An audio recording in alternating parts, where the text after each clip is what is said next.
Hello, everyone. Welcome to this episode of the Ramos Law Difference Makers podcast, where I, your host, Dr. Jim Hoven, get the chance to meet cool people doing cool things and making a difference in the lives of people just like you every single day.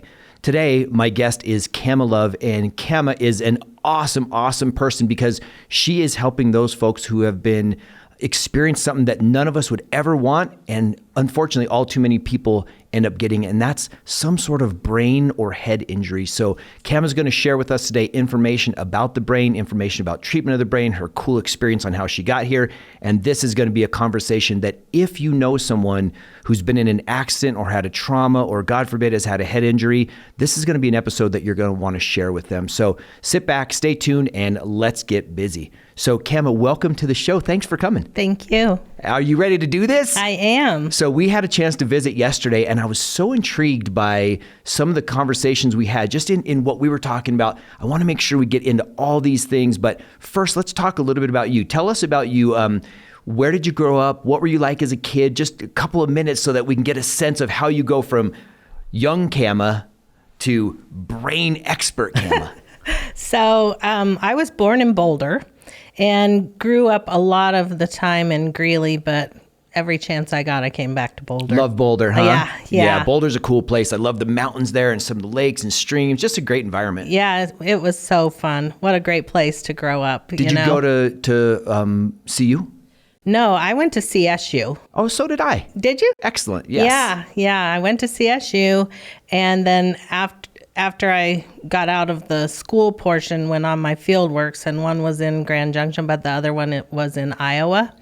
So ironically, I just had to go pick up my dog from Ohio, who I had flown there because my friend from Colorado moved to Ohio. Okay. And your dog was a companion dog for your friend to go out there to Ohio? Well, I needed a babysitter for 3 months because I couldn't keep her with me. I see. So then I went to Ohio and got my first job, and that was it. That was it. So let's talk about you as you're growing up. Were you always interested in healthcare, knowing that that's the direction that you wanted to go to take care of people in their future by working with them on that level? I have always liked taking care of people and taking care of animals. I'm a super animal lover. And I had a babysitter when I was probably, well, I don't know, you call her babysitter, but someone who had to stay with me when I was about in 6th grade, who was a physical therapist. And so she kind of got me into what she was doing. And then when I went to CSU, I didn't start in occupational therapy, but then I met a girl on my floor. I had not heard of occupational therapy, which is actually very common. Yes, for sure. Occupational therapy is not well known, even though it's been around for a long time. Right. But it's such a cool field because you get to be really creative, really creative in it. It's all very functionally based and all about getting people to their full life. Yeah. So you're thinking you're going down the path of physical therapy. You meet someone who's studying occupational therapy and you're like, oh, this sounds kind of cool. Yeah. Now, but I got to ask, when were you at CSU? What years were you there? I was there from 1980 to 85. Okay. So I got there right after you left. I graduated high school in 85 and then I started there right after that. So I started there in 85. So when you left, I got there. Yeah. Mm-hmm. Go Rams. I know. It was fun. It was a great school. It was really, really good. Yeah. So did you, once you started occupational therapy, did you know this is it? Yes. And did you do the OT school there at CSU, or did you have to transfer to go to a different OT school? So I was able to do the OT school there. At that time, you did 2 years of pre-OT, and then only 65 people would get accepted into the OT program. So you had to apply and get in. So, I remember because one of my friends was trying for that program too. We were in the same undergrad stuff and she was going to do that. So that was a really good win on your part to get there. Yes. I'm interested. So now that we're at this point in the conversation, describe to people the difference between a physical therapist and an occupational therapist. Because as you said, some people may not even know like occupational therapy. What is that? So just to give the people a background before we start diving deep, give the difference between those two. So occupational therapy is going to be more geared towards activity versus straight exercise. However, we do use exercise. You'll see sometimes where an occupational therapist will address more of the upper extremity issues and the physical therapist address more the lower extremity issues. However, I think as our professions have progressed, can't say that 3 times. Yeah, that's a rough one. I think we've become more integrated in regards to, I really enjoy working with a team as addressing the whole person. So we can really reinforce each other. Physical therapists tend to more work on gait, balance, pain issues. They do strength, flexibility, Yes, right? Like yes. concepts of movement. Yeah, and Okay. a lot of exercise Yes. based, Yes. right? Really a great complement to each other. You will see physical therapists that are certified hand therapists, and you see OTs that are certified hand therapists. I do vestibular therapy. PTs do vestibular therapy. Right. So there's a good amount of crossover. There is. And you have speech therapists who do cognitive therapy. I do cognitive therapy. So you can get some crossover, but you get different approaches based on your background. So Sure. everybody's really still working on function, but with occupational therapy, it truly was initially based on activity-driven treatments. For either, I'm sure, home or work predominantly, right? Like Yeah. if you were a factory worker and you became injured, you might go to physical therapy to strengthen the muscles and then go to occupational therapy to help you get back to doing what you did on the job. Is that kind of fair to say? That can be, yes. And occupational therapy can do strengthening too, but different clinics will have it different ways on who does what. So it's become more integrated on Yes. everybody being functional. It used to be back in my day, the OTs did all the functional stuff. We were always the ones in more the acute situations doing the bathing, the dressing, the grooming, the putting the socks on, all that stuff. But when you're an outpatient, you're more at the end of the treatment down that line. process, Yeah, that makes sense. or treatment series. And so now you're fine tuning everything. So I'll talk to the PT about, hey, can you integrate some of their thinking while you're doing some of the vestib, and I'll integrate some of the balance while I'm doing some of the thinking. So you get a really nice whole approach. That's so cool. And, I've really seen medicine integrate that way, especially in the complementary and alternative medicine fields, and in the conservative care arenas. So you've got your orthos and your neuros consulting, and you've got your GPs going down the road of specialists. But now when we talk movement, people, like from my training as a chiropractor, I graduated from chiro school 30 years ago, 1991. And back then it was, your primary thing was the adjustment. That's what you Right. did. And then if you were a sports chiropractor, so I went on to get a diplomate in sports, but it was the adjustment with exercises added onto it, the adjustment with taping, the adjustment with this, right? And I think we've kept that. But what I see now more and more chiropractors doing is working with physical therapists, occupational therapists, acupuncturists to say, I'm going to do my part, and we're a movement specialist. We're working with the nervous system and the muscles. And so it sounds like you're seeing a lot of that same integration that I am. Exactly. And I think it benefits the patient the most. At the end of the day, absolutely. And especially with brain injury, the more repetitions, the better that will be. And most definitely. So let me ask you this. When it comes to your decision to go into the specialty that you've gone to, how did that come to be? Because like you said, occupational therapists can go in a bunch of directions, just like every other provider. How did you nail it down to head injury? I know you mentioned vestibular. We'll talk about that in a minute.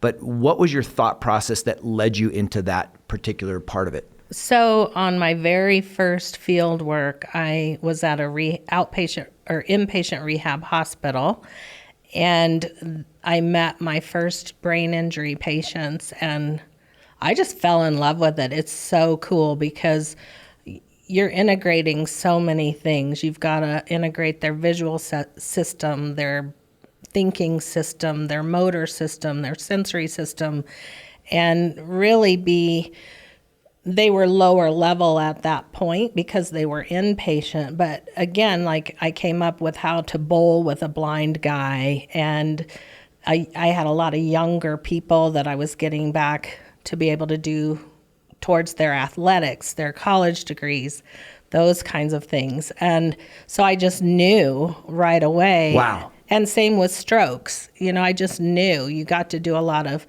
neuro rehab in regards to their movements and their strength and coordination and how to use their arms, but also how to think about using their body as well as think about doing things and getting them done. And how do we make it so they could do it themselves? So good. It was so fun. Did you feel like when I first jumped into sports, here was my interesting chiropractic story. I went to chiropractic because I got hurt playing football. And I went to a chiropractor to help me out. So I go there, and because I had worked out some, I knew some of the anatomy, but I never had any official training. And so I thought I knew something, but once I got there, I'm like, holy cow, there's so much I don't know. And the way the nervous system works and the body and the joints and the physiology, it was all new. So now you get out, you're OT, you come into this brain patient, you're like, I love this. Were you equipped at all to really grow into it, or did you now have to take on a whole new level of learning to pick up the neurology stuff and how a stroke interacts with it? What was your process like as you started integrating that as your specialty? I think for me, the biggest realization was I learned everything in parts, and now I'm confronted with a whole, and I'm like, oh, wait a minute. It's not just an arm. It's not just getting bathed. I've got to really think of this whole person. And I'm so thankful that I had my field works because I couldn't have had better instructors. I had a great mentor when I started my first job. I have been so fortunate. And any new grad, I would say, make sure you get where you have a mentor, because I think it made all the difference in my whole career. Let's talk about that for a minute. I love the concept of mentorship. I've been fortunate enough to have some great mentors in my life, and I've been really blessed to have a few people ask me if I would serve in that capacity in their life for a period of time. What specifically have you found that mentors brought to you that someone listening might say, man, maybe I need to look at being a mentor, or maybe I have the capacity to share my wisdom with someone else? I think for me, the mentorship was so important for, one, helping me broaden my ideas as to how I might approach a situation. I think schooling's so important, but I think the real world is really your big educator. And I feel the mentor guiding you is a big part of that. They can really direct you in regards to some resources, help you. They check your treatment plans, they check your thinking process and help develop you. One thing that I noticed for mine, they really helped you when you felt you were down or made a mistake or something like that, and helped build you back up, that help it's get okay. You through failure. Yeah.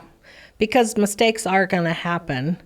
My big one was I was teaching this woman to transfer on and off the toilet, and she was fully clothed, and her family's there because I'm teaching them, and she was pretty heavy, and we kept going back and forth, and they're like, would you do it again? And I'm like, okay. Well, finally, I just couldn't lift her anymore. You just got tired. And she got tired, and I had to lower her to the floor, and I was so embarrassed because her family's there. Yeah. And I felt like such a failure. Well, that mentor, in a year, she had marked it on her calendar, and she's like, in a year, you're going to laugh about this. And I said, no, I won't. And she brought in donuts, and she goes, do you know what today is? And I said, yes, and I'm still not laughing. Yeah, but I'm going to have a donut. Well, if it makes you feel any better, my worst moment came in a similar situation, only instead of transferring someone on and off the toilet, it was my mother-in-law getting onto the chiropractic table, and she rolled off the backside. Oh, no. Right to the ground, right on the table. So in 30 years of practice, I've lost one patient. It happened to be my mother-in-law, but she didn't break anything, thank goodness. So, it happens to all of us, like you say, and having those mentors there to help us if we're going to fail forward, and we're going to fail fast. Correct. Right? We don't get stuck in there, because that can really shake your confidence, those kinds of situations, and having those people there that are guiding forces to say, hey, it happens to all of us. You're going to be okay. Here's how you fix it. Here's how we move through. That's super cool. Yeah. And they can help, I think, help push you or motivate you to do things that you would never consider doing. For example, like speaking at a conference or presenting to the staff, those kinds of things. Yeah, getting out of your comfort zone. Yes, going out of your comfort zone. What's the biggest time that you can think of where you, professionally or personally, where you got pushed out of your comfort zone? Probably presenting at a national conference. What'd you present on? It was really cool. We created a brain injury camp. And so for a week, people with brain injuries would come to this camp, and they didn't have to be just mild brain injuries. They could be more severe. And we would do a whole themed camp for a whole week. And it was so cool. They really loved it. We loved it. Is that still going? Is that camp still in existence? It was in Ohio, so I don't know if it is anymore. I'm trying to think. I just spoke with my mentor a couple months ago. I think she said they've stopped that now. Okay. But you were a presenter at that conference. So you guys set up this event, and then tell me about the conference. What was it like? Because public speaking, interestingly enough, is one of people's biggest fears. For people that hate it, they really hate it. So for them to do it, there's a lot to it. Tell me about the background. Give me the So I did it with another therapist. She and I were the ones who loved brain injury. At that job, we were broken into teams, and I would always do anything to be on the brain injury or stroke team. I would do anything. Just keep me on that team. So she and I, we had gone to this camp for the first time and helped establish the camp. And we were going to the OT National Conference in Arizona. So we had practiced and everything. Well, when I get up in front of people, I tend to rock a lot and I talk really, really fast. So we got done a half hour faster than we should have. I've been there. But everyone had questions. So it worked out really, really well. And I do better with the question part. Yes. So now you're an educator, right? And interestingly enough, I love the fact that if we look at ourselves, we're all educators at some degree, no matter what our job is, no matter what our capacity, we're educators. And you happen to be this educator of people that have gone through or are going through head injury rehab and living through a head injury or after a head injury, but also with their families. There's a big ripple effect with head injury. Can you talk to some of the main principles that you share with someone that I'm just a new patient that has had a head injury? I come into you. What are the things you're going to teach me about myself or my life after this? And then what are some of the things you're going to try to help my family with? So in regards to the person themselves, I will speak with them about, let's say we're in my current job, I work primarily with mild TBI for concussion. The first thing I'm going to introduce is brain and eye breaks. People don't understand the degree of fatigue that their brain gets to with just regular thinking. And is that regular brain functioning? Like correct. Just regular folks who haven't experienced a brain injury? Or is it more brain injury? Because I imagine I know there are days where I get fatigued. Right. Because this is going to transfer. So anyway, we're going to talk about that. But sorry to derail you. No, so you're good. We're talking about this person. You come in with brain injury and you're going to tell them, look, your brain's going to get fatigued faster than what you're used to. Yeah. But the old thing was go in a dark, quiet room and stay there for 2 weeks or a month. Well, we don't want that either. Rest isn't best.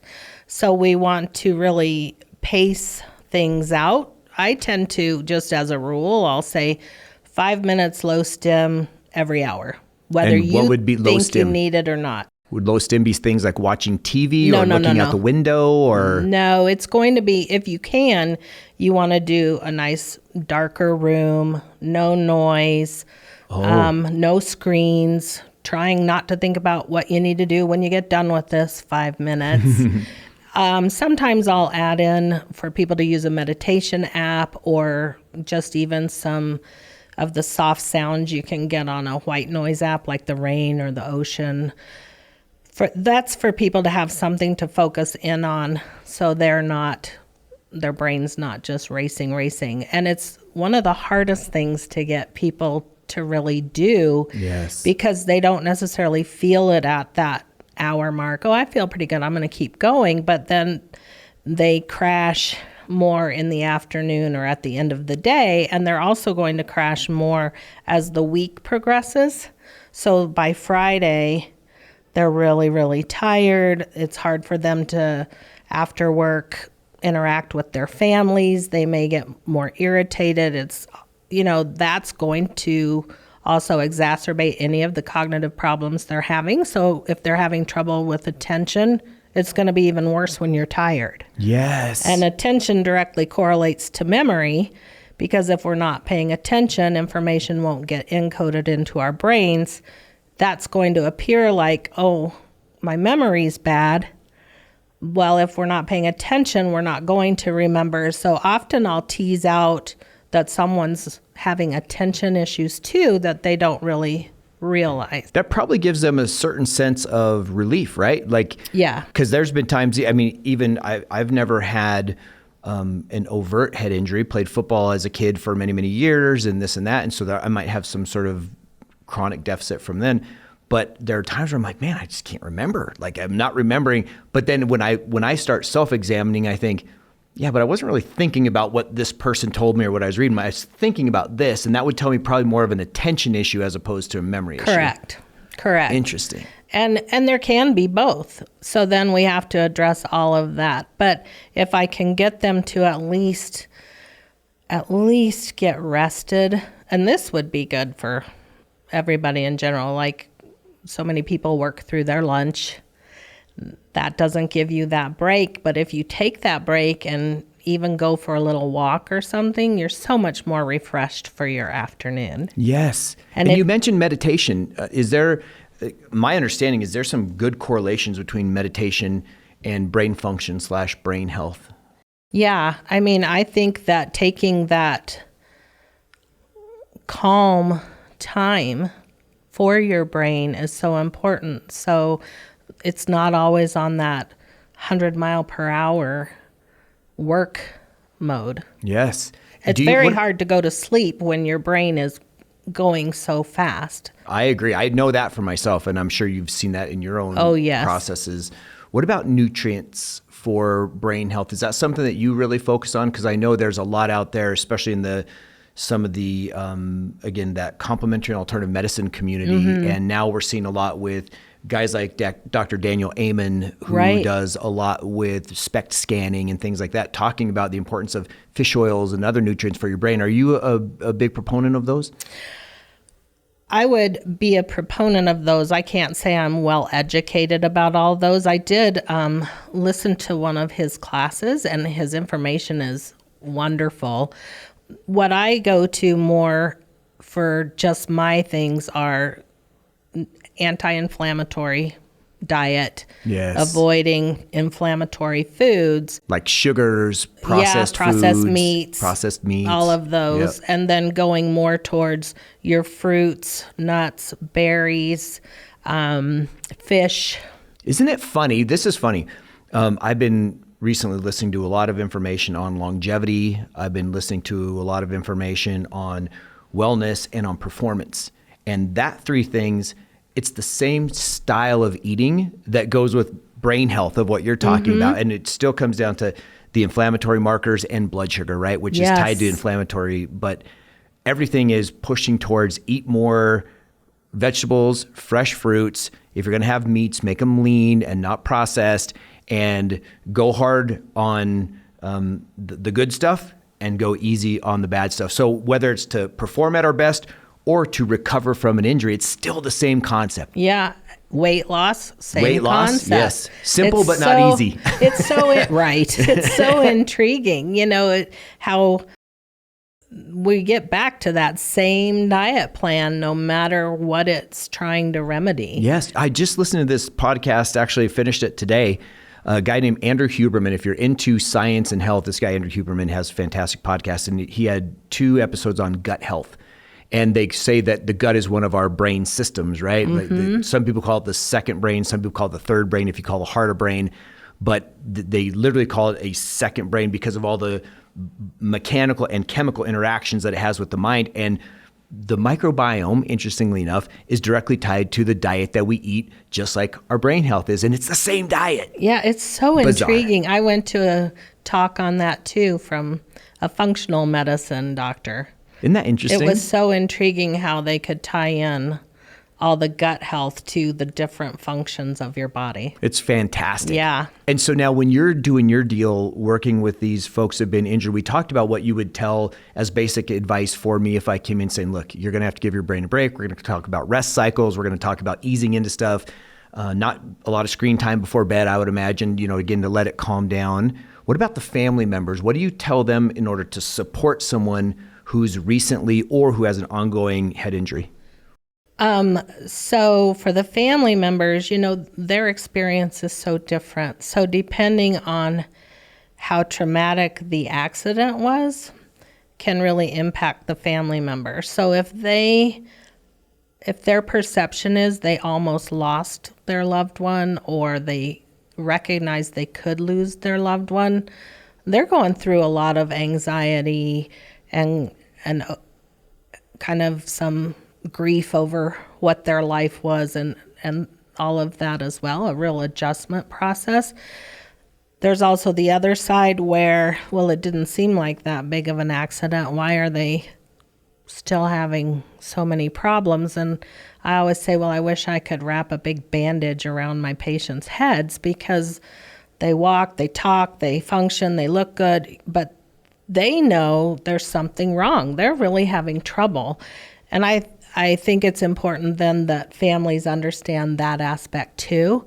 I think it's important to teach a family member what's a good way to help the person. So not over helping, but not under helping, and working together to keep increasing that independence level. Because I've had some people, and this is with more severely injured people or more severe strokes, where there becomes a learned helplessness. Yes. From being overhelped for so long that it's a learned helplessness. And then you get them into some therapy again, and it's amazing what you can get them to do. And that is one thing I would say to folks is, there's always a thing, you're going to get your most recovery in 6 months to a year.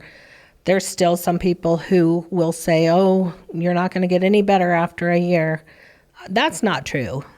It's really neuroplasticity, right? Yeah, the neuroplasticity. And also, if you've reached a plateau and it's been a while, then let's get you in and let's get you working again and see where we can go next.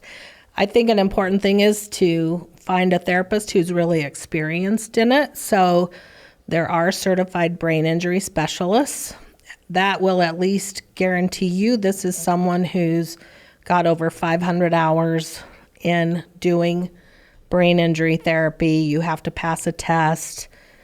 Is there a diagnosis? Is there a designation for that? Like for my sports injuries, there's a DABCSP, which is a diplomate in sports, that's something that I was able to achieve. Is there the same kind of designation that someone looking would go, oh, if I want a brain specialist, I look for these letters after their name? It's CBIS. CBIS. Certified Brain Injury Specialist. Got it. And is that for OT specifically, or is that certification for multiple provider types? Multiple providers. Gotcha. Yes. And yes. I'm sure that's a program that you've been through. Yes. Oh, yes. Man, that's amazing. Yeah. So at least it's someone with a lot of experience versus someone who's newer. It doesn't mean that they're not good by any means. That, we're all new at some time, right? But I think it at least speaks to how many that they've seen a lot of people.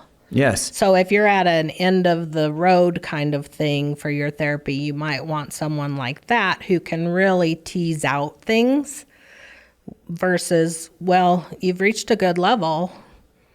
Let's just be happy with that. Right. Let's shift gears for a minute, Camma, and I want to talk about something that, I don't know, some people may bristle up a little bit about, but I find it super fascinating is youth sports moving on up into collegiate sports and maybe even weekend warrior sports.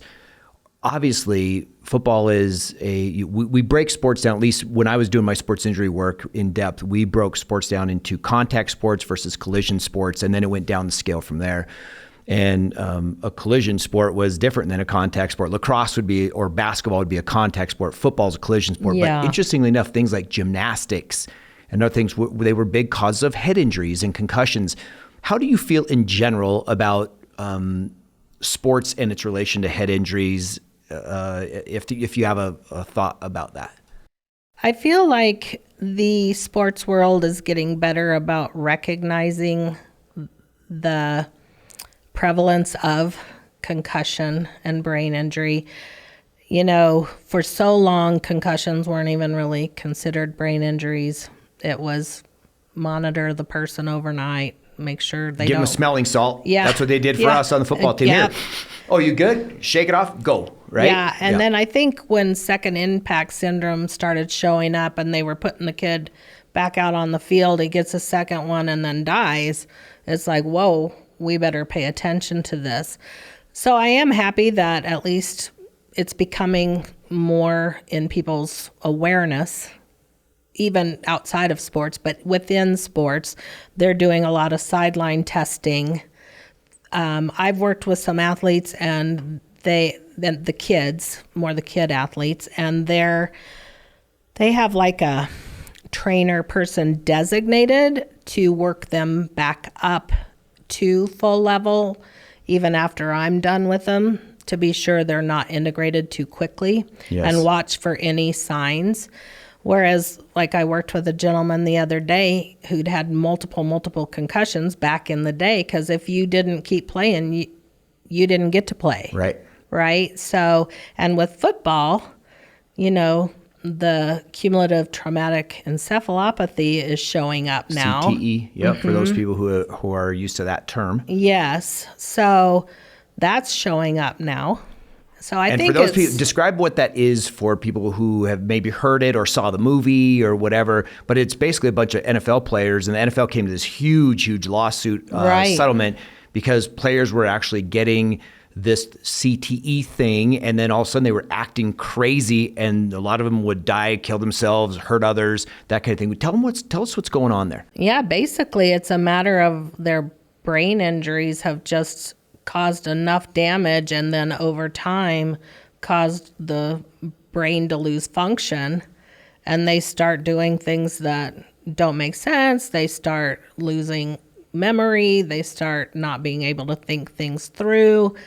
You know, it even got down to, I listened to a book about, it was a soccer player. I can't remember the name of the book, where his name, which isn't great as a cognitive therapist, but anyway, I remember the gist of the book. And I mean, his whole life truly just changed so significantly. He just kept declining cognitively, physically, and ended up dying with basically such limited function. Yes. And, you know, is there a way that we should be looking at this where it's, if you didn't necessarily play football, what are some other ways that people can have a head injury? Like, I think of, if you've ever slipped on the ice and didn't hit your head, you still rattled your brain around in there. You're holding your neck real tight to make sure it doesn't hit the ground, but your brain's still kind of rattling around. Are there ways that people might not think of that they could get a concussion or a mild traumatic brain injury, as we call it, that they might not think of, so that people start paying attention to that? Absolutely. And I think if you are experiencing symptoms, keep talking until you get referred for at least a cognitive evaluation or vestibular evaluation, depending what you're experiencing. But what can happen even in car wrecks, slip and falls, if you didn't hit your head, is your brain is basically suspended inside fluid inside your skull. So you get that impact. The brain is basically kind of swishing around in there, and all of the forces can cause neurochemical changes in the brain. So you get the wrong neurochemicals being absorbed, the wrong ones being released, and you get this imbalance. You get the axonal shearing, and now the connections in your brain aren't communicating anymore. Right, because that axonal shearing is where the parts of the nerve called the axon, they're going like this in an incorrect way. They're shearing like the term sounds, as opposed to being a smooth, fluid motion, right? Yes. Within that axon. Yeah, and that's how the messages are transmitted. So we need to get that neuroplasticity rebuilt again and get those connections going the correct way so that you function. But yeah, you don't have to lose consciousness. You don't have to have a brain bleed. It doesn't have to show up on MRI. Oftentimes it does not. It does not. Right. That's correct. Yeah, most often, from that's what what's I've scary, seen. Right. Yes. And so, interestingly enough, talk to me about the length of time these symptoms can last and what do symptoms look like. You referred earlier to if you're experiencing symptoms, make sure you talk to your provider until you get testing.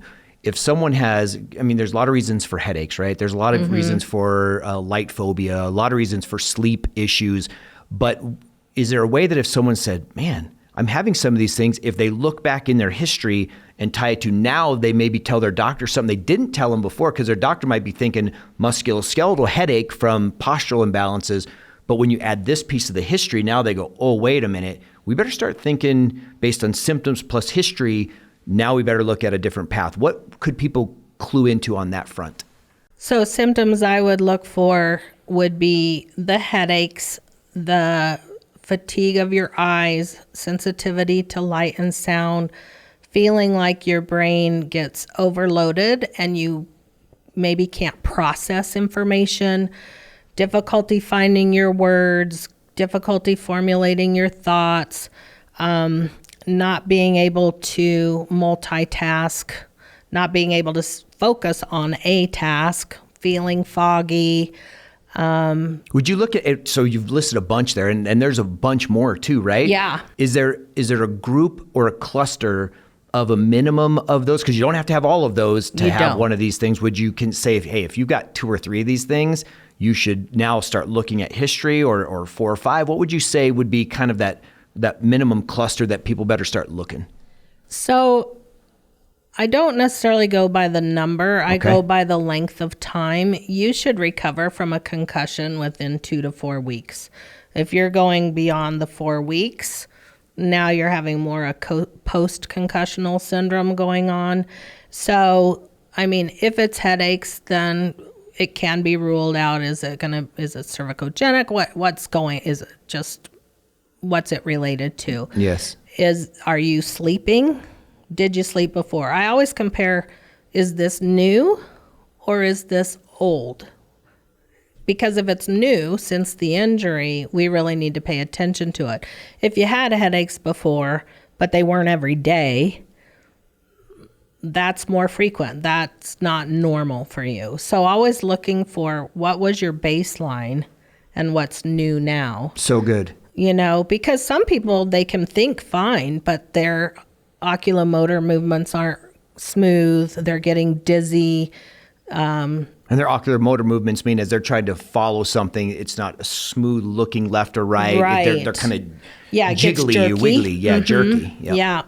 Yeah. So it can be seen in so many different ways, you know. And maybe it is just pain, but that's going to interfere too, because that's distracting you. So I think a big thing that happens is when someone goes to the emergency room, if they go, they're more focused in on, are you going to live or die? Right?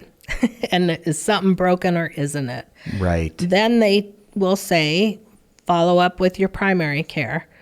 Primary cares will sometimes tune into it or sometimes want to give it time, but then sometimes the people don't go back if it's not getting better. So it's really a key to, you've got to learn to advocate for yourself, because there's those who know it well and there's those who don't. We can't all know everything. Absolutely. And we're just humans as healthcare providers. So we've got to advocate for ourselves to be listened to. And one of the biggest thing in my practice is I really try to listen to the person. I think being invalidated is a huge disservice to people. And I think sometimes makes them even focus on their symptoms more because nobody's paying attention to the symptoms. Whereas if we can acknowledge and address and work on it, it gets better. But if we don't, the person's just left struggling and kind of defeated. Right. You know? Is speed of treatment critical? Because we talked earlier about, you had mentioned that within a year, that's 6 months to a year is when our greatest healing happens. And after that, it starts deteriorating. What about the speed after an injury? Should it be something where you go, oh, well, let's let it go for a month and see what it does on its own? Or should you be checked out straight away? And can interventions be provided early that would help maximize the amount of recovery total that takes place in that 6 to 12 month window? The earlier, the better. And what would that look like? Early treatment would look like what? I've even seen people a couple of days after they've been injured. And that's okay. If they're a student, let's get some modifications for your classroom, some modifications for your school, give you a place you can go that's quiet, maybe let you switch class to class earlier than the others so that the noise level is less. You know, we give written recommendations of all these accommodations that can help them for successful return into work, because whether it's school, work, exercise, we want to do it gradual. Yes. I'm so glad you said that. It takes me back to where one of my kids, he was at college, and when he was at school, there was a house party, and it was his house. And at his own house party, he ended up getting hit in the head twice with a wine bottle over the head, broke, and he had stitches all over his face, this, that, and the other thing. So he really got hammered. And it turns out that he was in a writing class, and writing wasn't his strength to begin with, but the difference between what he could do functionally before and after that incident, it literally cost him his ability to work through that class. And what was the biggest shame for me was that the teacher, when he went to the professor, this at college level, it's like, we can't help you. You're enrolled in the class. It was bizarre to me, like the difference in this kid's abilities, and that there was no tolerance or no understanding of what could happen. I mean, he's got a big scar on his face with stitches all over it. It's like, you can't be making this up, right? Right. Do you see that a lot where people who are that work with these folks, they just don't understand the depth of what's happening? I do see that. I do think that schools are getting so much better about it. Good. So much better about it. What about hyperbaric oxygen? Because that really helped him. At the end of the day, that was the one thing that really seemed to turn the corner for him. You know, I've had people say that it really, really helped them, and I've had other people say that it didn't. Interesting. It's so interesting. So it's just one of those therapies that if you've had a head injury, it might work, but it might not. And stroke. I've seen it used with stroke as well. Yeah, fantastic. And some people made these miraculous changes, and other people, nothing. I think you and I talked about this yesterday. Isn't there and we might be in it now, a brain health awareness kind of just to help you? And I bring this up because you'd mentioned how the schools are doing a much better job. So awareness is becoming an issue. Is there an official time for head injuries and brain awareness? Yeah, actually, this month is Brain Injury Awareness Month. Month of March. Yeah, it is. Nice. So talk about that a little bit. So that's a time that we just try to get the word out, and the associations try to get the word out to raise the awareness for brain injury. I like to try to also make sure people know about resources around them that they can access. There's a lot of brain injury support groups. There's the Brain Injury Association of Colorado. You can meet all kinds of people, go on all kinds of different adventures with the group. They also have the survivors and the families, so that gets addressed as well. And I think it's just, they even have some case manager services that I only learned about a few years ago. So many resources available that are wonderful. What if someone's living outside of Colorado? You mentioned the Colorado chapter of this Brain Injury Society. What about nationally. So if people are listening to this outside of Colorado, if they want to find a resource to try to find a person like yourself, right? A trained specialist or resources or other people and support groups, what's that called? So there's the Brain Injury Association of America. They can check if they have a Brain Injury Association of their state. On the website Psychology Today, there's a lot of providers listed, not just psychologists, that also will specify brain injury experience.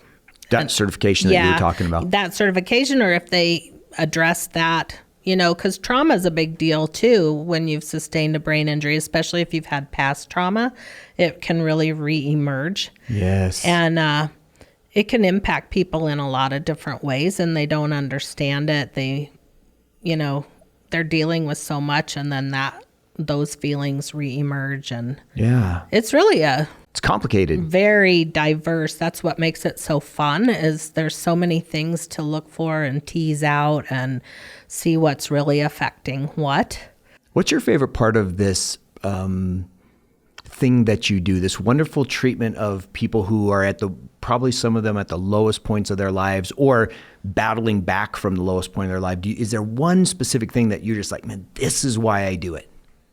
It's the end and watching them fly independently. Wow. I was so fortunate early in my career. I got to work with people from coma level all the way through outpatient. And this two of them in particular, but one who I'm still very close friends with, they were going to donate his organs. That's how bad he was. And back in those days, you had a lot more room and length of time to treat people, which probably may have been too much, but you got to address the whole person. And he literally went from that level to getting married, having kids, having a job, this wonderful, wonderful man. And you can't get a better reward than that. And then even if it's concussion level, they're coming in and just so kind of confused and defeated about what the heck is going on. I look fine, I seem fine, but I'm not fine. And then helping them see what they can do, and then they can go and function fine.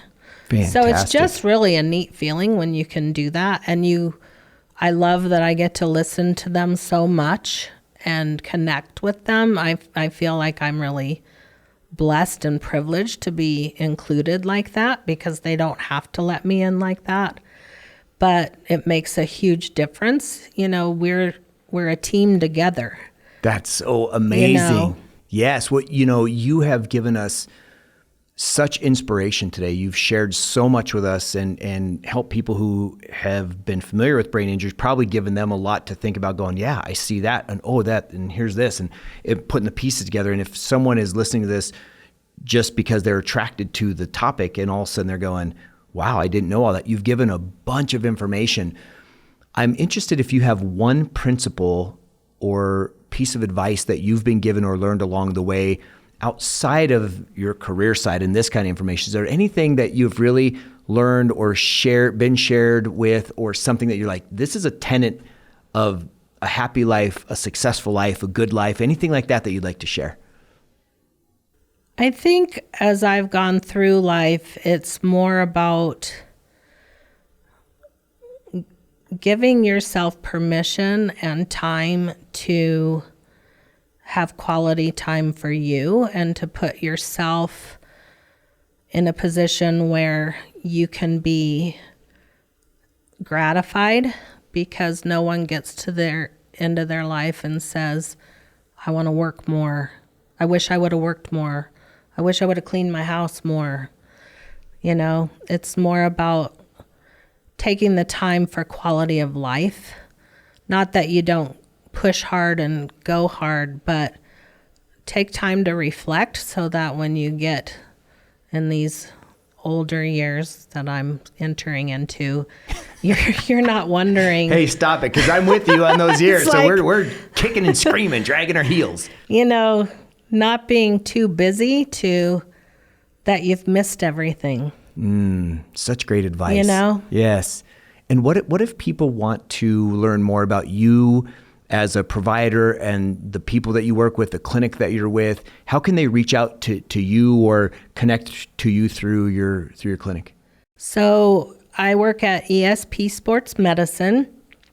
We have the opportunity to get a free screen it's like a short screen. You don't get treatment, but you come in and you can be screened for, do you need treatment? For head injury or other things too? It can be for all kinds of things. Okay, so if you have a health issue and you're like, man, I want to know what's going on, physical, or if maybe I had a head injury, they can come in and get a free screening with you guys. That's awesome. Yes, and then I have an email, which is my name, Camma. Camma. At espsportsmedicine.com. So feel free to email me with any questions. If I can't give you the answer, I'll try to direct you in the right direction to get the answer. Oh, Camma Love. I love this time. I love this conversation. I love you. So this has been a great show. Again, if you're listening to this and this moved you, or you know that someone could benefit from this show and this information, please send it. You can subscribe to our channels at any one of the typical suspects, whether it's Apple or Spotify or whatnot. Please do that. Share that. And Camma, thank you for joining us. And we wish you nothing but the best. Thank you for what you do, because you are truly making a difference in people's lives. And, we're a big fan of what you guys do there at ESP. And we're just blessed and thankful that you're here. So thanks for coming. Well, thank you. It's a blessing I get to do what I do.